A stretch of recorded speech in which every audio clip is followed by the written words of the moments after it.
Alors il n'y a pas que la considération oh ben t'es handic donc à charge de la famille ou de la société Oui, et donc il y a aussi ça, on est un poids. chômeur et compagnie et donc futur profiteur Oui, soi-disant. les gens pensent aussi qu'une personne handicapée n'a pas de vie sexuelle parce qu'on n'a même pas, parce qu'on ne pense pas à ça en fait.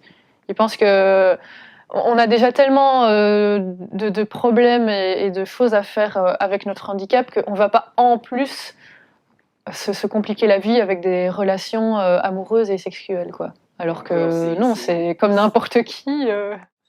On n'a pas le droit d'avoir une vie amoureuse et qu'on a encore moins le droit de se reproduire. Ouais.